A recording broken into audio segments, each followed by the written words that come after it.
Got the ball from TSP, bringer of hot takes and cold truths, and let's get into this. So Ben Shapiro responded to Steven Crowder's accusations. And let's just get right into the video. This is very, very interesting to see. Well, folks, I'm sure many of you have seen the controversy that has broken out between, I would say, our former friend Steven Crowder and those of us here at the Daily Wire. Either this has to stop, or I'm going to have to stop.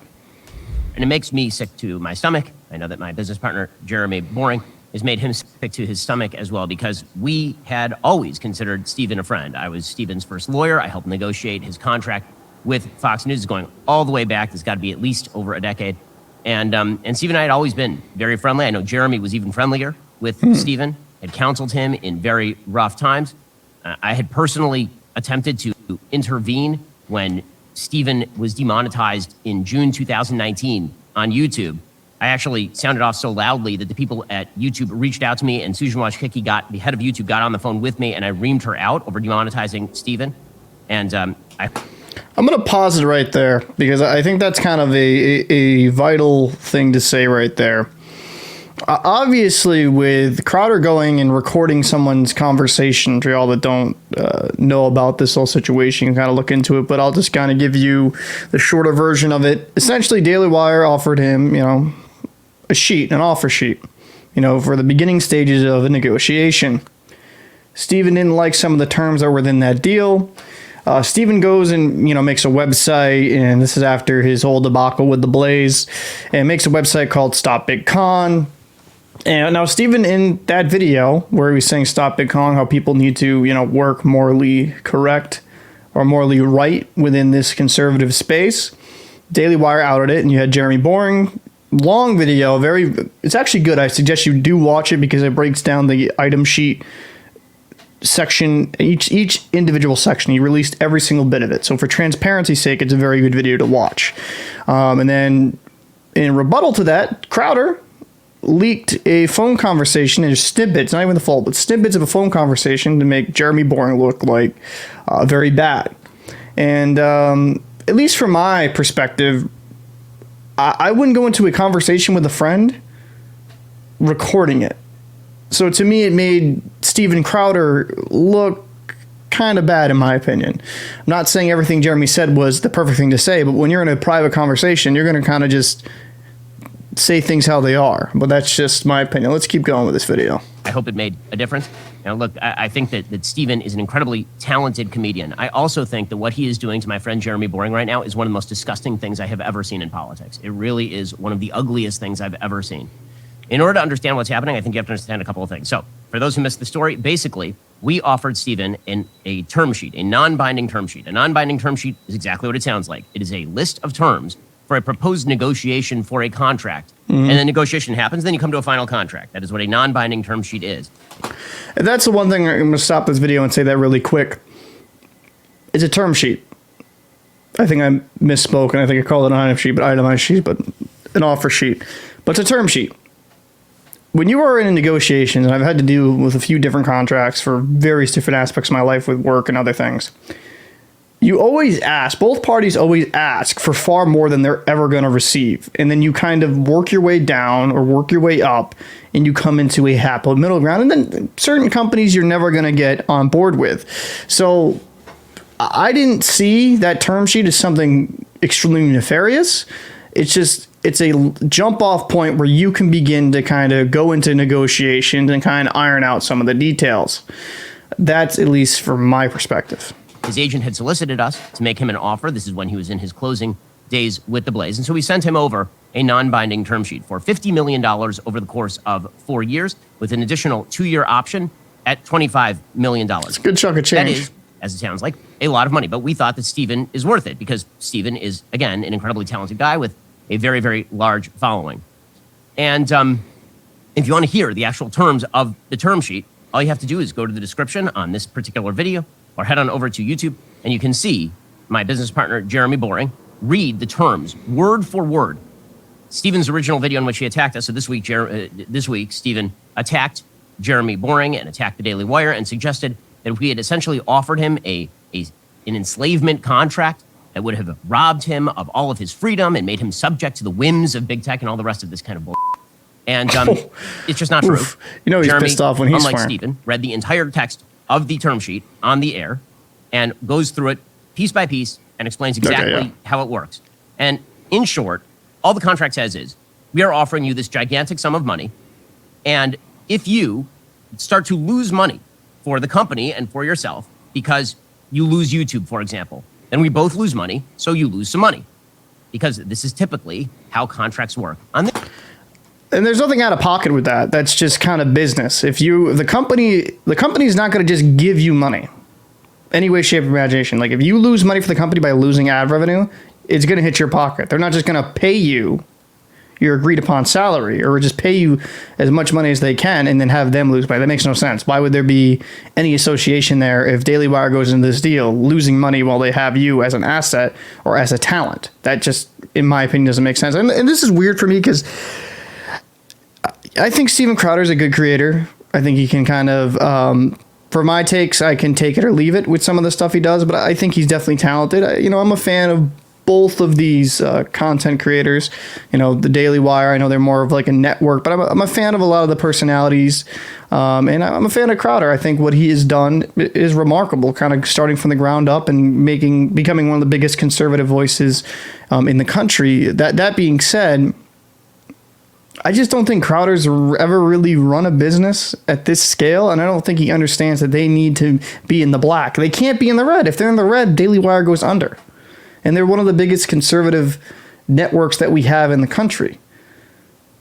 Just to be very blunt, I mean, what they have done has been remarkable well. And it's weird to see because I feel like these two type of forces should be together combating some liberal lunacy, but instead now we're having this public drag out fight regarding an offer sheet. It's ridiculous. this show, for example, if I lose advertisers and the revenue of the show goes down, then I lose revenue personally because the revenue of the show has gone down. So again, if you want the details, the legalistic details of all this, you can check out Jeremy's video. It is absolutely comprehensive and irrefutable because again, he reveals, I've never seen anybody else do this, he reveals literally the entirety of the what was supposed to be confidential term sheet that Stephen decided to partially leak for his own benefit.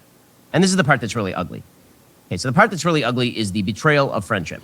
So last night, Steven Crowder, in response to Jeremy reading the entire term sheet and saying somehow Stephen misconstrued this and is using this to attack us and launch a website called Stop Big Con, as though we are in the pocket of big tech. Which is kind of cringy. We are in the pocket of big tech. We who have invested literally tens of millions of dollars building alternatives to big tech. We who put up people like Matt Walsh and Candace Owens and my show. We who have been attacked by Facebook and have been attacked in the legacy media all the time and who are routinely demonetized. Well, yes, nailed it. We were in the pocket of big tech. This was Stephen's line of attack. And supposedly, this line of attack came from that term sheet, right? The idea was that the term sheet was doing the work of big tech because the term sheet suggested that if he got demonetized from YouTube and we both lost money, that he would also lose money. What he apparently wanted us to do was continue to pay him extraordinary sums of money, even if the show was losing money, which is called a charity. It is not called a business. Mention that. The hardest thing to do in the conservative movement or anywhere else is to, one, run a successful business, and two, make a difference. We here at Daily Wire do both things. In fact, we try to generate a profit so we can continue to make a difference. And it turns out when you lose money, you don't actually have the wherewithal or the resources in order to do things, like spend enormous quantities of money making What is a Woman by Matt Walsh. I mean, so like not everything Daily Wire does content-wise, I'm going to say, oh, I love it, right? Like there's some things I can take it or leave it. Now, some of the Matt Walsh material has been pretty funny. Like him, going to a preschool reading his children's book was like, what the hell? I was cracking up laughing. When it kind of comes down to it, it's very basic economics here. If they're not making money, then they can't stay in business to help and create and spread a conservative voice. They have to be beholden to play by certain rules so they stay profitable, and that's nothing crazy. I mean, Crowder has YouTube segments, and he has people go off YouTube to his own website and his own brand. You know, if they want the uncensored, they can go there. And that's, you know, even here at TSP, we have a podcast that we do that we know will never be monetized or never be even accepted on YouTube, that we do on a private. We have in private behind a paywall because, unfortunately, you can no longer speak freely on YouTube. You're restricted by a lot of bylaws, and you can lose monetization, boop, at a drop of a hat. And I know some people might argue, well, this is what Crowder's saying. If we lose monetization, yada, yada, yada. But I mean, all they're really doing is saying, like, hey, like, make sure when you produce content on YouTube, it's monetized accessible and monetized acceptable. And then if you want to see, your real raunchy, real raw stuff, which a lot of Crowder does, like very entertaining, like the Change Your Mind segments, have that behind the paywall. Have that behind something that we know isn't going to make us lose or make you lose monetization. I mean, I don't think that's or making crazy. The Greatest Lie Ever Sold by Candace Owens, or funding the investigative reporters who shift the Virginia gubernatorial race by uncovering what happens in Loudoun County, or put out good information each and every day to rebut the evils of the Biden administration, or spend the millions of dollars it takes to sue the Biden administration to stop the OSHA vax mandate, or any of that kind of stuff. That's They cost true. money. And in order to make that money, you have to run a business. You can't run a charity for your hosts. That apparently is what Stephen wanted, but Stephen decides that this is, supposedly his story is, that he was so offended by the term sheet, he just had to speak out. He had to stand up for the little guy, right? Okay, there are a bunch of problems with this. I was willing to stay silent on all of this, generally speaking, and not get into the weeds and not get into Stephen's personal conduct until the point when he personally recorded a phone call with my best friend, Jeremy Boring, and then proceeded to release that publicly. That is disgusting. It is disgusting, and it is vile on a pure human level. Yeah. Jeremy, again, has gone out of his way for Stephen more times than I can count. He has counseled Stephen personally. And Stephen decided in premeditated fashion that he was going to tape his friend and then release it to grow his email list. It is that simple. And I'll show you the timeline here, because the case here is that, again, this term... Before he gets to the timeline, he's 100% right. When you go into a conversation recording it with your quote-unquote friend, it definitely shows you have ulterior motives there. It's not like you're working altruistically, like he's trying to portray himself off. I mean, I watched the Candace segment of Tim Pool on my buddy's The Indian Jesus show, and I'll link him down below. Great channel. Shout out to you there, Lutch. And it just kind of goes to show that he went into this conversation not to reach a resolution or to have some type of negotiation. He wanted to get that gotcha moment from Jeremy Boring. And it just doesn't look good on Crowder. And I think, like, if I'm a company, right? If I'm a company that's trying to negotiate with Crowder down the line to bring him into our brand, that's in the back of my head, realizing, like, I really got to be careful what I say, because this potentially could come out publicly. Or if I'm going to have negotiations with Crowder, he's signing an NDA right off the rip. Because it kind of goes to show that Crowder will do whatever is in his best interest to kind of throw people underneath the bus, even if they're quote-unquote friends. I mean, not a good look. Term sheet that he got, he was so offended by it, he just had to speak up. He couldn't be held back any longer. He had to speak up on behalf of the little guy. Okay, I'm going to read you the timeline of what happened during this negotiation and when he decided to tape his friend, his supposed friend, Jeremy Boring. So here is the timeline here. October 5th, 2022 is when we sent Stephen this supposedly evil term sheet. So evil. So you would imagine that if the term sheet was that evil, October 6th, he couldn't have held back. How could you guys do this? It would be just... October 5th is when we sent him this term sheet offering him $50 million over 4 years plus a 2-year extension for $25 million. Basketball player type money. On November 2nd, Stephen called up Jeremy and said, I want $30 million a year and a bunch of changes to the term sheet. I'm not going to redline the term sheet. I'm not going to edit the term sheet. I just want you to send me a brand new offer. On November 6th, 4 days later, remember, this is after he's already sounded off. He's got the term sheet. He's had it for a month. November 6th was election night. You'll recall, if you're a Daily Wire fan, Stephen Crowder appeared on our election night coverage. Everything was very friendly. Everything was very chummy. Everything was great. November 14th or thereabouts, we decided that we couldn't meet his demands, that his demands were not rational in business terms, that he wanted too much money, and all the rest of it. So we let him know, no hard feelings. We're still friends, just like we do in every contract negotiation. As Tim Pool said on his show last night, we've had contract negotiations with Tim, and we disagreed, and we went our separate ways, and we still like Tim still likes us, and all the rest. Okay, so November 14th or thereabouts, we told Stephen that we couldn't meet his demands. Fast forward another month, December 12th, he registered the site Stop Big Con. Okay, that's when he registered it. Remember, October 5th is when he received the terms. November 14th is when we said we could not meet his demands. December 12th is when he registered Stop Big Con, because he knew that 3 days later he was going to be announcing that he was leaving the Blaze. He needed a plan, and attacking us was the plan. December 15th, he announced he was leaving the Blaze. A month after that, he texted Jeremy in friendly fashion to ask if they could talk. On January 9th, he called Jeremy and proceeded to tape him without permission, without Jeremy's knowledge. I will put that in. So in 3 months later, he has that conversation. That's not a good look. Proceeded to tape a person who was supposedly his friend. And remember, this is all based on the passion of the upset that he had over a term sheet that was submitted to him on October 5th. It is a month. It's actually 36 days after. So January 17th is when he launches Stop Big Con. So just to get this straight, just to get the timeline straight, because this is what we would call a premeditated move in an attempt to grow your email list. This means 104 days elapsed between when Steven Crowder received the term sheet that we submitted to him. Over 3 months, and when he launched Stop Big Con. 104 days.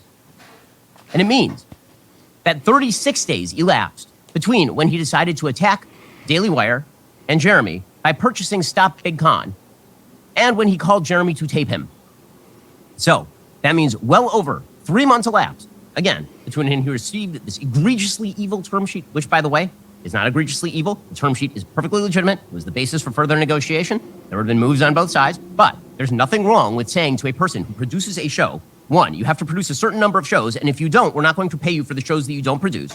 And two, if your show begins to lose money, you also lose money. This is how business works. This is how the media works. This is how capitalism works. We are not communists. We do not pay people in order to not generate revenue. We cannot run a business and keep it functional and employ 300 people and have the money to spend on all the wonderful projects that we like to do, on the $100 million we're going to spend on kids content, on the suing of Joe Biden's administration, we can't do any of that stuff unless we are a profitable company. We don't pay people just for the fun of it. So, valid point. That means this is totally premeditated. It is an attempt to grow an email list by deliberately misconstruing terms of a perfectly legitimate, non-binding term sheet for a person that I personally and Jeremy, have gone out of our way to help multiple times. A person who then claims that we are the big shills for YouTube, right? We're the ones who are shilling for big tech. So what's his claim on that? His claim is that we're shilling for big tech by saying that if you get banned from YouTube and we lose money because of that, then you also lose money. Well, I noticed that someone else makes the vast bulk of his living via the exposure he receives on YouTube, and his name is Steven Crowder. Steven has a bigger following on YouTube than I do. He has a massive following on YouTube. He's a YouTube superstar. He has 6 million followers on YouTube.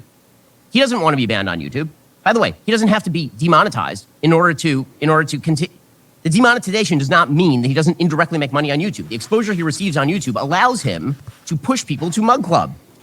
And that's a valid point here I'm going to bring up, right? And I'm kind of letting this rock because I hate when people just constantly stop, pause. So I apologize. It was a little bit too many. This is premeditated. It's not like Crowder did this out of the goodness of his heart. You can tell with the timeline in which he created the domain. After, 36 days, he's kind of anticipating attacking the Daily Wire if his demands for a contract are not met, right? I don't think that's a crazy thing to say. I don't think anything wild or anything off the reservation by saying that doesn't look good for Crowder optically. And I mean, just the whole way in which he carried himself throughout this whole negotiation, like he went to the election night was fine. Then it seems like, Crowder had other reasons and nefarious reasons to attack the Daily Wire. And I'm not trying to be a Daily Wire defender here. I think both parties making this public do not look good in any way, shape, or form. But Crowder recording a conversation as a gotcha moment doesn't look good. And I don't think Crowder has the best business sense. And maybe you can mock me, who am I to say? But, I mean, what business is going to work in the red? They're going to have means and clauses in there to protect themselves so they don't lose money on you as a content creator. Because if Crowder just decided to stop making content, of course there's going to be fines. If you don't show up to work, you either get fined or you get fired. I don't think that's anything crazy out of the way. And if you aren't profitable as a show, of course there's going to be some type of fines. And yes, there's Mug Club, which Ben references, but there's also other sponsors that be willing to take on Crowder and pay Crowder to be on his show because he reaches millions upon millions of people. So, yes, monetization would be nice, but Crowder also kind of goes out of the way to make YouTube stuff that is monetized friendly and also stuff that he knows isn't on his private website. He knows this. Crazy. This is why he has a piss off YouTube segment, which is smart. Right? He does the same thing on his show that I do on my show. Exactly the same thing. You will hear me on the show when I discuss COVID. I'm about to say a bunch of things I can't say on YouTube. So head on over to Daily Wire Plus and subscribe and hear the rest of it. Steven does the same thing. He says, I'm going to have my piss off YouTube segment in which he avoids saying the things that will get him permanently banned on YouTube, but directs people to his site. So is he a shill for big tech? Is he a shill for big tech? Because if he were really not a shill for big tech, apparently, he would just say whatever he wants any day. He would just say it any day. And if they knock him off, they knock him off. But he's not doing that because he's not a moron. Steven's not a moron. He apparently is just a bad person who tapes his friends and then releases the tapes for personal gain. I'm personally insulted by Steven's behavior here. I'm more insulted. It has nothing to do with me because he hasn't actually said anything about me. It has to do with you don't get to attack my best friend and suggest that my best friend is some sort of shill for big tech when we spend every day, literally every day in this business, attempting to fight big tech and to win. When we spend every day trying to bring good content to people who can't get it in a lot of other ways and build a business, who go out of our way to make offers to people for tens of millions of dollars so they can continue to promote, to provide the content that you want. Tens of millions of dollars to people like Steven Crowder. I don't see a lot of other people walking across the table to make this offer to Steven Crowder. The easiest thing to do in our particular industry is to attack your friends and make money off of that. The hardest thing to do in our industry is to win at business and to win against the left, and those two things are simultaneous. Because if you lose money, you can't keep operating and fight the agenda of the left. You know, it makes me nauseous to be talking about this, honestly. It makes me sick to be talking about this. I'm sad for Steven that he feels the necessity to plan for months, apparently, to attack his friends, to try to grow an email list in the most cynical possible fashion, and tape his friends on the phone, and then release that public. Who does that? Who does that? Is that something you do? I mean, let me just ask you on a personal level. Have you ever done that? Have you ever taped your friends? Nope. Is that a thing that you do? Nope. And that's, I mean, I feel like with this whole situation, I think a lot of it comes down to Steven Crowder is just better off staying independent. I don't think he has, if every single thing is not met from him perfectly by the people that are offering him contracts and they don't kowtow to every single thing he wants, it's going to be viewed as them not treating him fairly. I think Crowder is better off, no strings attached. He's, he makes money off the Mug Club and he's off the Blaze, and him being independent is probably far better off for him. I don't think he understands with the with Daily Wire that they have a business to run and they have a lot of content creators. They have a lot of like films and kids shows that they're trying to develop. Like you said, even with the lawsuit with the Biden administration, they aren't just in it for one individual or one show. They run it as a business, and they realize that you have to kind of conduct yourself in a certain way to stay profitable. And that's why they have their more explicit type content on the Daily Wire Plus website that is easily accessible. So, I mean, if I was going to say overall my opinion out of this, I think Crowder looks worse. I think he doesn't understand business. I don't think that sheet that was sent over is really that nefarious, especially after you watch Jeremy's video, kind of going into detail. And let's just kind of remind ourselves that was just going to be a jump off point for negotiations, because with any negotiations, you always ask for more, whether it be the company or whether it be the employee.